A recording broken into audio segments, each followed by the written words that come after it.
In this video we're going to do a short overview of my mixing console. We'll just use one of the channel strips and work down it, because once you know what one channel strip does, you know what they all do. So we'll start at the top and we'll work our way down. So at the top we have our XLR inputs. These are a balanced input. But we also have an optional line-in. Now you can't use both at the same time. It's either XLR or line-in. Line-in would normally be from something like a CD player or some such device. But generally speaking, it's mic-in socket on the XLR, because these feeds would all be coming from the stage on your multi-core Snake. The next two sockets down are your send and return for your inserts. Now some desks have a single I/O or input-output socket, which is a tip ring sleeve 1/4 inch jack.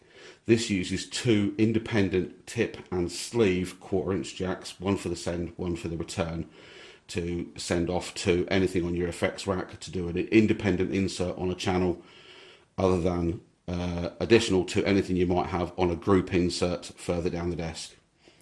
Okay, so the next button down, as mentioned on the video for the rack system, is the 48 volt phantom power switch. As you can see, each channel has its own switch to switch in or out the phantom power on that particular channel. The next item down is your input gain dial. This determines the amount of signal being fed from your source into the desk for mixing. Generally speaking, you would feed this up until such time as the signal was peaking, and then you'd pull it off slightly, and then you would adjust your output using your fader further down the desk. The next button down is quite important on a lot of the bigger consoles. This is called a pad button, and basically if your incoming signal is too powerful or too hot, you can use the pad button to cut the incoming signal by 26 dB. Sounds quite a lot of cut, but because it's an exponential curve, upwards and downwards, 26 dB isn't actually that much to cut. Okay, so the next section down is the EQ section. Now you remember in the rack system there was 31 bands of EQ. Obviously you can't fit that onto a mixing desk, so some desks will have what they call parametric, some will have semi-parametric. This desk has what we call shelving EQ, i.e. like your home stereo, which just has a treble and a bass frequency dials for your equalizer. This just has 4 dials, so we have a high mid range, a low mid range and a low. They're at fixed frequencies, so starting from the low upwards we've got 60 Hertz, then we've got 330 Hertz, then we've got 1.8 kilohertz, and then we've got 12 kilohertz as the set frequencies that we can cut or boost in either direction to achieve the desired tone on that particular input. Semi-parametric ones may have, on the mid, rather than a low and a high mid, they may have an adjustable frequency that you can then cut or boost. Fully parametrics will have, on every single channel of frequency, will have a rangefinder and then a cut or boost for that range on every single section of the EQ.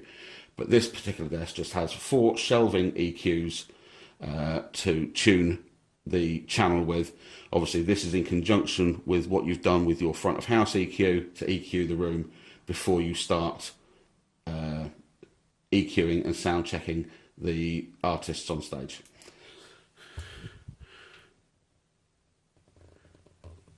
Okay, the next section is the auxiliary section. This is quite important. We have 6 auxiliary channels. 1 and 2 are permanently pre-fader on this desk, which means anything you do with the fader up or down will not affect the output from the auxiliary channel to wherever the signal's going. Aux 3 and 4 are switchable, and I'll show you the switch for that later on in the video, between pre or post fader. Auxes 5 and 6 are permanently post fader, which means any adjustment you make on the fader will affect the output from these auxiliary channels. Generally speaking, pre-fader would be for your monitor sends, and post-fader would be for any effects. So the more you punch a signal up, the more effect is added to it further down the signal chain. Here we have our group buttons. So group 1 and 2, group 3 and 4, group 5 and 6, group 7 and 8. Now, if you leave your pan dial central, so it's centered between left and right signal output, whichever button you select on your groups, it will be sent to both of those groups. If we only want to send the signal to, say, group 5, we press 5 and 6, but 5 is left and 6 is right. So we pan fully to the left, and all the signal from that channel is being sent to subgroup 5 further down the mixer, which we'll get to shortly. Okay. You also have the option, using the white button here, to send the signal direct to the left-right outputs. Generally speaking, when you're mixing a band, you will use the subgroups because it's easier to control, say, 8 to 10 channels of drums with one subgroup fader rather than trying to adjust 8 to 10 channel faders all at the same time. It's easier to turn one channel up or down on one fader. So we then come down and we have our mute button. Does what it says, it mutes the channel. Any signal coming in is not fed to either the group or the left right out. We then have what's called our PFL, or pre-fade listen. This is the button you will use in conjunction with your gain trim, and on the other end of the desk is a set of LEDs which will tell you when the signal is being clipping or the signal input is too high. So you use your pre-fade listen in conjunction with your gain trim to set your input level to a level that will not damage the rest of your system. Okay, and then finally we have our faders.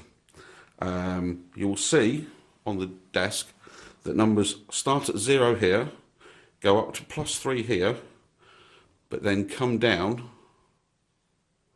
to infinity or 0, absolute nothing.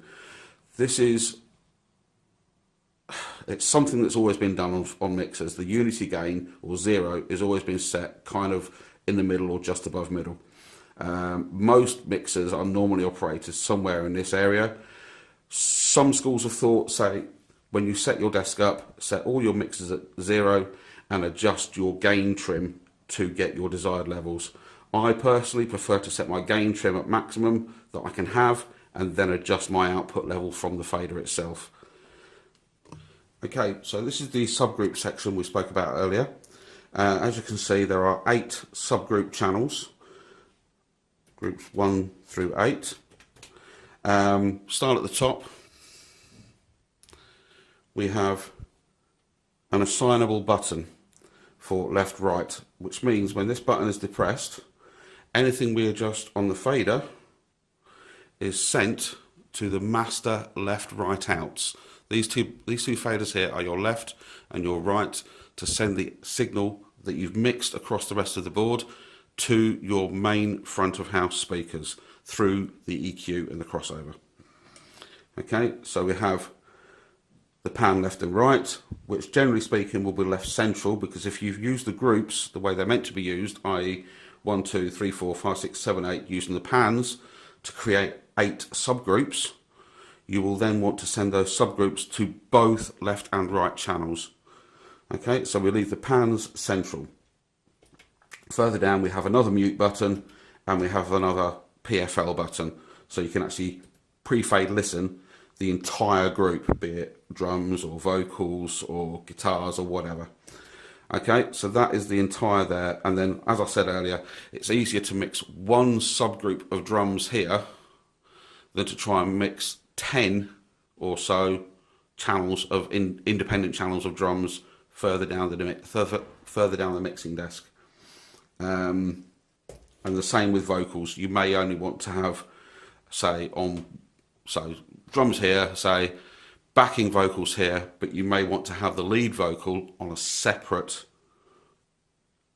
fader, so that if necessary you can increase the lead vocal, or you can bring the background vocals up to create good harmonies. Same with your guitars or keyboards. You may want to have 2 or 3 different keyboards if your keyboard player uses a panning effect. Then you may want to use 2 keyboards or 2 groups for keyboards to create that panned effect, in which case you will then dial out your pan buttons. Okay, so here we come back to subgroup outs and your auxiliaries. As we stated earlier, 1 and 2 are pre-fader, 3 and 4 are switchable pre or post, and 5 and 6 is post fader. So we actually have our master out volumes here for the 6 auxiliaries. Generally speaking, I will set these at unity gain, which is normally around about between 12 and 1 o'clock on the dial. Set that at that, and then we actually mix in the dial on the respective channel of whatever we want to send to that auxiliary. So 5 and 6, again, we will set at unity gain, normally around about 12 o'clock. These will be used to feed in the effects for reverb and delay for vocals. That is purely all those channels will be used for, and we can then feed that signal down into the channel strip here. We can send it to left and right so that we can actually control the level of the reverb and delay from these 2 faders here before it gets sent back down to the master left right outs. And obviously in between songs, when the lead singer is talking or someone's talking on stage, you can actually mute those 2 channels so you don't get that excessive reverb and delay coming from someone speaking on stage. And again, we've got the left right pan, but they will all just be left central to a center left right mix. Okay, so this section of the desk deals with inputs, outputs for aux effects and returns. So to start off with, we have 8 group out sockets, because this desk can also be used for studio work. So you would use your group outs to send your group signals off to an 8-track mixer recorder. The next 2 sockets down are aux out, aux in. The aux in I never use. I use the aux out because that is the signal that gets sent from the desk to the monitor EQs and then down the snake to the monitors on stage, and that is controlled by how much you dial in here and how much you dial in on the particular channel strip of whatever you're sending to that monitor send. So the first 4 are my monitor sends. We have a send and return. This is basically the same as the send return on the channels. It's a send and return for external FX, and this is where we insert compressors or FX onto each particular group of channels. So for instance, if this is the vocal channel, the vocal subgroup, would insert compressor here, drums here, etc. We get to the last 2 subgroups. These are the vocal effects, so reverb and delay. Again, send and return, sends it out, comes back in, gets fed into the faders and sent to the left right out. Right, last couple of bits. First of all, on the far right hand side of the mixing desk, we have an XLR socket for a talkback mic. This is so that you can talk to the artists on stage through the monitors when you're talking them through the sound check, and we have a press to talk button here. So unless that button is depressed, the mic that you've got plugged in here will not be active. We have here the PFL meter or the AFL meter. Remember when I said about the PFL buttons down here, when you can see the input gain or the output signal being fed. Ideally, it wants to be kept around the 0 dB. If it starts creeping up towards the 3, or more importantly up towards the 6 with red lights, you know the signal is too hot and you need to pull back the incoming signal from the sound source so that you don't damage both your system and, more importantly, your amps and speakers. Okay, we have a button here that says meter PFL. Now, when the button is up, it is AFL. So the signal that's being fed here on the meter is the amount of signal being sent out to your front of house speakers. When the button is depressed, that means the meter is in pre-fade listen mode. So any channel you press the PFL button on, the signal for that channel will be fed into the meter here, so you can see the level of signal that channel is producing. Okay, if we come up the top here, this button here is AUX 3.4 pre-fade. So as I said before, auxiliaries channels 3 and 4 are either pre or post fader on this desk. When the button is up, the channel is post fader. If the button is down, the channels are pre fader. So that is the position I have them in for using auxiliaries 3 and 4 as monitors. Okay, we have a PFL mix, so I can mix all my PFLs and dial this in and send them to a set of headphones, so I can listen to a particular channel without getting overspill from other noises on stage. I can listen to that one particular channel in my headphones to see how it sounds. Okay, button here, this is the talk back level for this mic. So when the button is up, it goes to auxiliary 1 and 2. I cannot talk to auxiliaries 3 and 4 using the talk back.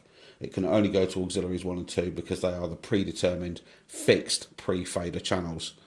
When it's going down, it goes to left and right, so I can actually then talk to the audience through the front of house speakers. Okay, and that is basically it down here. And the final section of the desk is the outs. So we have our mono out, if you're only using a mono system. This is the socket for the power supply coming from the front of house rack. We have our left and right balanced outputs on XLRs. We also have jack outputs, which is an unbalanced output.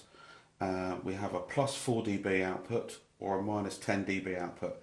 If you're working in a really small environment, you may want to not use the XLRs, but use the minus 10 dB. Medium-sized outputs, such as larger pubs, you may want to use the 4 dB, but generally, for most venues, you'll use the XLR out because that is a proper balanced output. You'll notice below here as well, as with all the other channels across the entire desk, we have a send and return. This is where I used to insert a graphic equalizer or a compressor on the front of house. I now just use from the output to the EQ, then to the crossover. So these channels are not used at all now on my desk. We also have power indicators here. So we have the main power supply and the main negative, auxiliary power supply, auxiliary negative, and then we have the 48 volt. The three that will always be lit are main POS, main neg, and 48 volt if you've got the phantom power switched on.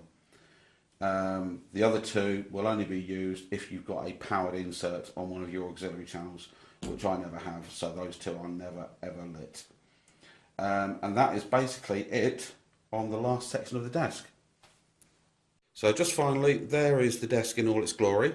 As you can see, it looks quite complicated, but as I've broken down each individual section for you, hopefully it doesn't make it look too daunting for anyone looking to get into PA and looking at a big desk such as this one, because you know what each channel does. Thanks for watching.